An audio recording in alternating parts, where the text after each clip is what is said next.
High আপনার নাম? জি কোনো শব্দ করা যাবে না? আপনি বুঝতে পারেন আমাকে গুলি করবেন। দেখুন আমি আমার বাবা মার একমাত্র ছেলে। আমি মারা গেলে আমার বাবা মা এতিম হয়ে যাবে। সন্তান মারা গেলে বাবা মা এতিম হয় না, নিঃসন্তান। ও হ্যাঁ, বাট হোয়াটএভার, আমি মারা যাবো এটা তো শিওর। চুপচাপ আমাদেরকে ফলো কর, গাড়িতে উঠ। আয়। আমি কোনো গাড়িতে উঠবো না। দেখুন আমি বলছি আমার কাছে যা আছে সবকিছু আপনারা নিয়ে যান। আমার মা আবার একটু পরে ফোন দিবে, ফোনে না পেলে আমি আমার মার কাছে যাবো। প্লিজ আম্মু। চুপ আয়। এক্সকিউজ মি আপু মানে আপনার কিডন্যাপার হলো কিন্তু প্রবলেম, কারণ আমরা না খুব গরিব বুঝছেন। আমাকে কিডন্যাপ করে টাকা পয়সা কিছু পাবেন না। দামি ফোন ইউজ করে আবার বলে না এটা কয়দিন আগে কুইজে জিতেছি। বিশ্বাস করেন এই ফোন কিন্তু আমার নিজের না, আমি নিজে কিনে নিই। শব্দ সাহেব। জি। আরেকটা শব্দ করলে কিন্তু ঠিক আছে। Last warning. এটা দামি ফোন, তোর জন্য আমার জীবন আজ মৃত্যুর মুখে। আমি কোনোদিন দামি ফোন ইউজ করবো না। আপা এটা নিয়ে রেখে দেন। শুরু করেন। জি লেখা সব আমার জান। আপনি বলেন কবুল। কবুল। শুকর আলহামদুলিল্লাহ। আপনি বলেন কবুল। কে আমি কেন মানে শব্দ কম। জীবনে আমি দেখুন আপনি আমি আপনার পায়ে পড়ে আমার জীবনটা এভাবে নষ্ট করে দিবেন না। আমি বিয়ে করবো না। বস যেটা বলছো এটা কর, কথা কম। কবুল বল। নো বস কবুল তো কইতেছে না, ওরে বাঁচায় রাখি লাভ কি, ফালাইয়া দি। মারলে আমি বিয়ে করবো কারে? তোকে তো দেখে শিক্ষিত মনে হচ্ছে। পড়ালেখা কতদূর করেছিস? আমি এমবিএ করেছি। গুড। তাহলে একটা প্রশ্ন করি, উত্তর দে। কি? আফগানিস্তানের রাজধানী কি? কাবুল। কি? কাবুল।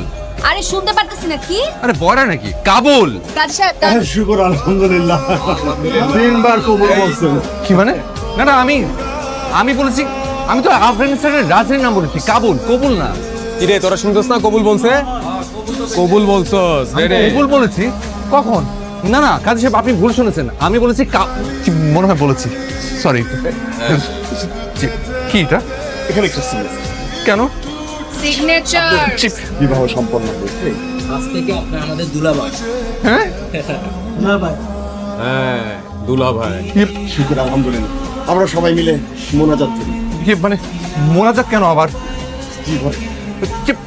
আল্লাহু আকবার। ইয়া রাব্বুল আলামিন, তোমার দুজন বান্দা-বান্দির বিবাহ সম্পন্ন। তুমি তাদের বিবাহকে কবুল করো। তাদের বৈবাহিক জীবনে সুখ সমৃদ্ধি। আমিন। ইয়া রাব্বুল আলামিন, এই দুজনের মধ্যে একে অপরের প্রতি ভালোবাসা তারা যেন সুখে শান্তিতে সংসার জীবন করতে পারে। আমিন। আজকে থেকে আপনারা দুজনা স্বামী স্ত্রী সম্পর্ক। হ্যাঁ হ্যাঁ। মানে তাহলে তো সব প্রসিডিওর শেষ, তাই না? বিয়ে হয়ে গেছে না? যে তারা আমি আসি। হ্যাঁ ওই আমার আব্বার সাথে আবার রাখতে পারলে ডিনার না করলে আব্বা আমাকে মেরে ফেলবে। কোথায় যাচ্ছ চান্দু? জি বসো, আমাদের এখন ফটো সেশন বাকি আছে। ফটোগ্রাফার ডাক। ভাই ফটোগ্রাফার। হাস। জি hello good morning. Good morning. কে বলছেন? কে বলছেন মানে? নিজের বউকে চিনতে পারলি না? সরি আপনি বোধহয় কোনো রং নাম্বারে ফোন করেছেন। Hello hello. ব্লক করে দিই। ব্লক। মুখের উপর ফোন, নাম্বার ব্লক।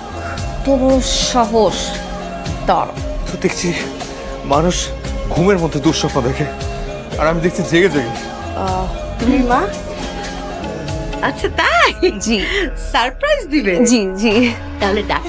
না, সারপ্রাইজ নষ্ট হয়ে যাবে। জি ঠিক নষ্ট হয়ে যাবে। জি আন্টি। তাহলে কি করবো? ওর রুমটা একটু দেখিয়ে দিন, আমি চলে যাই। আচ্ছা ঠিক আছে ওই দেখো, ও কিন্তু আবার এমনিতে ভয় পেয়ে যায়।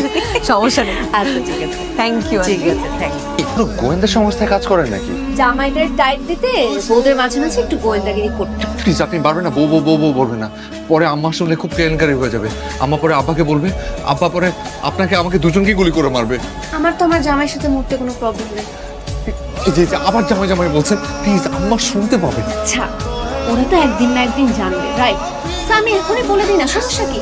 আমার প্লিজ আমাকে ডাকবেন না প্লিজ। এই যে এভাবে যখন তখন যে তুমি আমার হাত ধরো, লজ্জা লাগে না? সরি।